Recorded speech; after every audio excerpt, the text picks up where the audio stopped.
Muito bem, vamos continuar então o nosso projeto React Counter 01. Próxima etapa, Encounter.js, criar construtor e explicar super.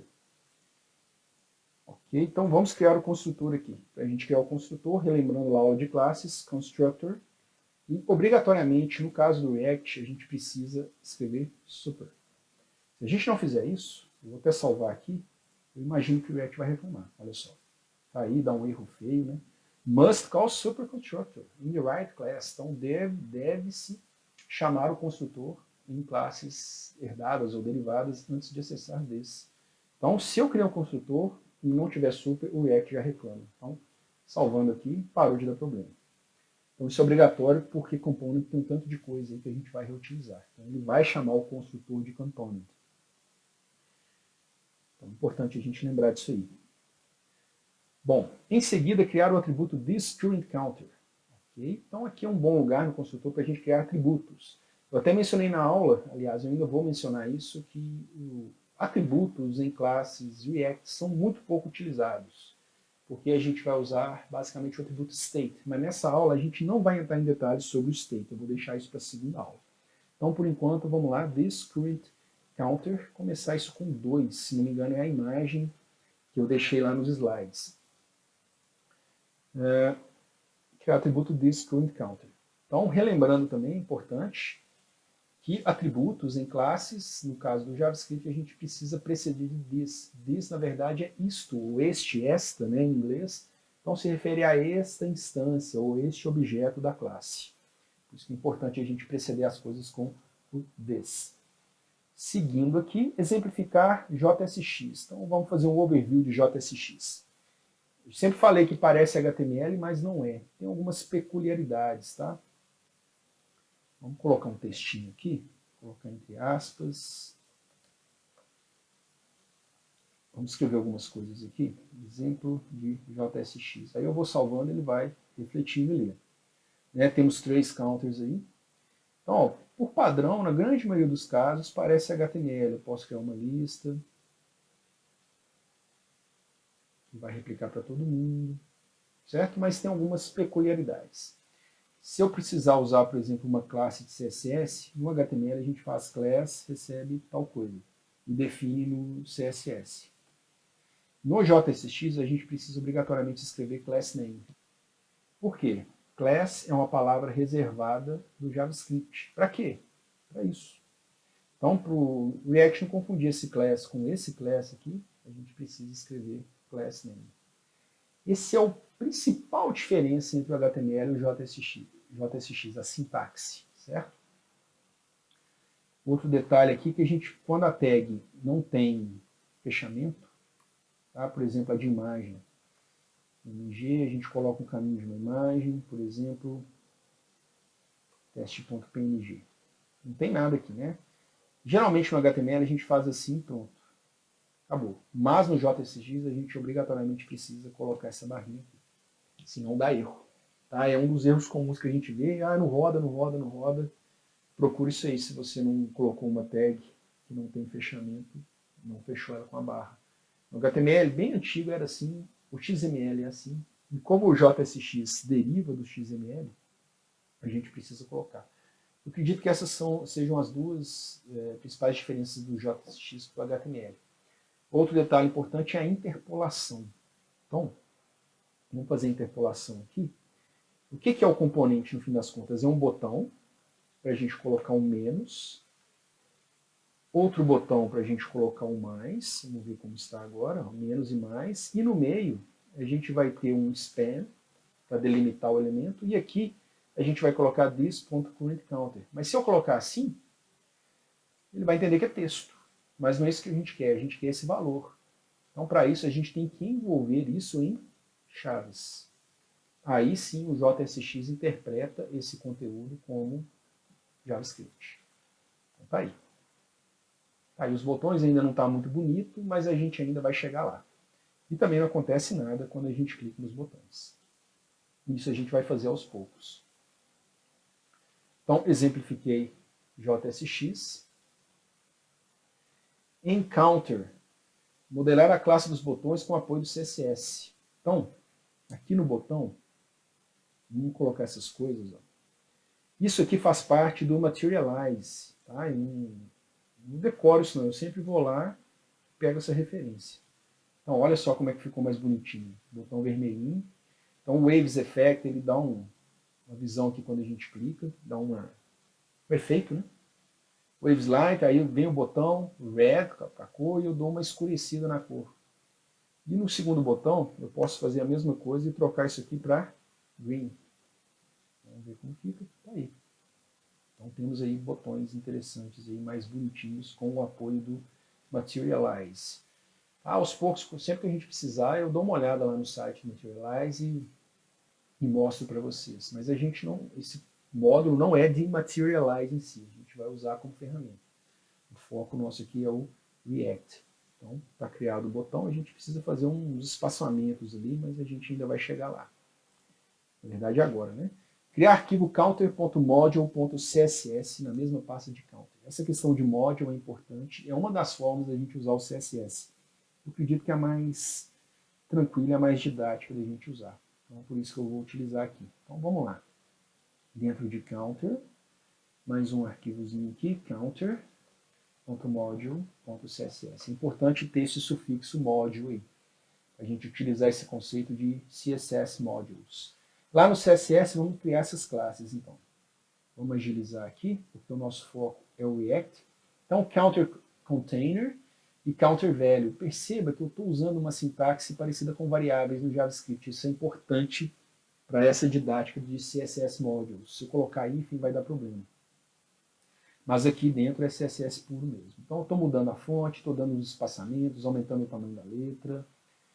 E como é que a gente utiliza isso, né, lá no React em si? Deixa eu só marcar os checks aqui. Bom, importar counter module. Então, é assim que a gente faz. Ó. Deixa eu colar isso lá. Antes de tudo aqui, importa, a gente dá um nome para isso, eu costumo chamar de CSS mesmo, tá? E o arquivo. O arquivo está na mesma pasta, então a gente põe ponto barra, caminho relativo, está feita a importação. Agora, onde eu quiser usar a classe, eu uso com a interpolação também. Então, eu quero usar, por exemplo, o container, vai aqui. Então, class name, abre aqui, css.counterContainer. A desvantagem aqui é que o Visual Studio Code não detecta que a gente tem isso. Tá? Mas olha só, já melhorou aqui, já deu um espaçamento bonitinho entre os botões e tal. Que foi justamente o que a gente definiu aqui de 10 pixels. E o counter value, ele vai no valor aqui, então vai ser no span. Então, class name, interpola, né, CSS counter value. Vamos salvar, vamos ver, está aí. Então temos o componente exatamente como ele foi feito, como ele foi demonstrado, aliás, lá nos slides. Vamos seguir. Importar, já fiz. Demonstrar a utilização, explicar a interpolação, também já fiz. Agora, verificar no navegador que as classes são renomeadas. Então, F12 aqui, vamos dar uma olhada lá em Elements. Vamos abrir aqui o div do React. Perceba, olha só. Temos aqui ó, o primeiro counter, o segundo counter e o terceiro counter. Olha a classe, ó, counter container é o nome que eu defini, aí vem um sufixo a mais aqui, 2VGE. Isso aqui, esse módulo de CSS Modules faz para a gente. Por que isso é importante? Porque no fim das contas, o React, quando ele empacota o seu projeto, é um arquivo só, basicamente de JavaScript, e um arquivo só de CSS. Então, se você fizer um counter container aqui, por exemplo, e definir esse counter container em outro componente, vai dar conflito. Então, o CSS Modules ele põe esse sufixo aqui para garantir que a sua classe CSS é única em todo o projeto. Isso a gente chama de Scoped CSS, falando formalmente assim. Então, você garante que não vai ter conflito das suas classes CSS entre os diversos arquivos do seu projeto. Essa questão é bastante importante, é por isso que eu gosto de utilizar o CSS Modules, que ele já abstrai isso para a gente e faz isso automaticamente aqui, a gente não precisa se preocupar. Por fim, vou explicar que esse exemplo não está funcional, ou seja, eu faço aqui e não acontece nada. A gente pode até tentar implementar alguma coisa aqui, vamos fazer. Aqui em counter, no botão, por exemplo, eu posso tentar um click. E aqui eu posso chamar um método, né? Handle click. Beleza. E aqui eu posso definir esse método, handle click. Geralmente é importante a gente fazer arrow function aqui. E aqui, console.log, click. Vamos ver se está funcionando. Eu fiz só no botão de menos, né? Vamos ver aqui, console, click. Está funcionando. Tá, eu quero diminuir o valor aqui. Vamos ver se eu consigo. This.currentCounter recebe this.currentCounter menos 1. Estou decrementando. Ou this.currentCounter menos menos, né? Será que vai funcionar? Pois é, olha aí. Ele não refletiu. E se eu chamar o render, que é o método que faz as coisas? Vamos ver se funciona. Não aconteceu nada. Ou seja, esse atributo aqui, ele é meio que inútil, entre aspas, para o React. Tá? Ele não serve de muita coisa para o React. O atributo que o React trabalha é o state.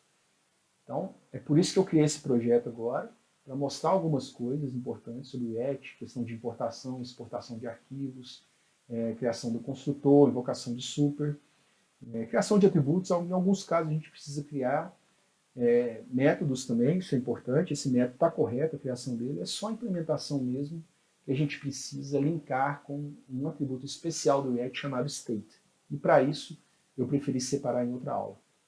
Então na próxima aula a gente vê mais a respeito disso. Vamos voltar para os slides então e concluir essa aula. Muito bem, pessoal. Concluindo então essa aula, a gente estudou um pouco de Class Components, que é uma das formas da gente criar componentes com React. A gente vai ver as outras duas posteriormente. A gente viu que toda Class Component deve obrigatoriamente herdar de React.component, né, que já vem pronto do React.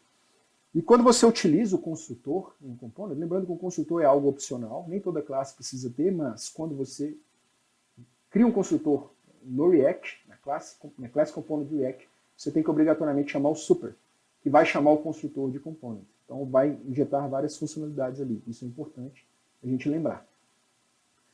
As class components, então, vão permitir a utilização de atributos e métodos, assim como qualquer classe JavaScript. Lembrando que os atributos não são tão utilizados em Class Components de React. A gente vai utilizar uma coisa, está dando um spoilerzinho, chamado state, que é um atributo, no fim das contas, mas ele é um atributo especial. Na verdade, quase sempre é o único atributo que a gente precisa. Quase sempre. Tem casos que a gente precisa de outros atributos aí. O principal método do Class Component é o render, que é executado para fazer, de fato, a montagem do componente em tela, renderização do componente em tela. É lá onde entra basicamente o JSX. A gente viu que o React usa JSX para fazer interface gráfica. Se não existisse o JSX, o React não seria tão popular quanto é atualmente. Se vocês tiverem curiosidade, dá uma pesquisada em React sem JSX, ou React without JSX. É bem verboso o código de se criar os componentes sem a utilização do JSX. Não é legal, não recomendo. A gente definiu, então, que a gente vai utilizar os CSS Modules nos projetos, que é uma forma de renderizar o CSS e quando gera o site, no fim das contas, ele coloca prefixos e sufixos nas classes de CSS para evitar repetição e acontecer de uma classe sobrescrever outra, por exemplo. Então, o CSS Modules ajuda bastante nisso. Eu pulei um tópico aí, mas vamos falar dele. Para a gente interpolar expressões então com JavaScript dentro do JSX, a gente viu que a gente utiliza chaves. Dentro das chaves, ele aceita qualquer expressão JavaScript. E por fim, a gente viu que o exemplo não faz praticamente nada. É justamente a falta do state, que é o que a gente vai ver na próxima aula. Então existe muita coisa a ser feita ainda para a gente entender melhor essa questão de Class Components. E foi por isso também que eu dividi essa aula em duas. Então na próxima aula a gente faz a parte 2 sobre Class Components. Vejo vocês lá, muito obrigado e até mais.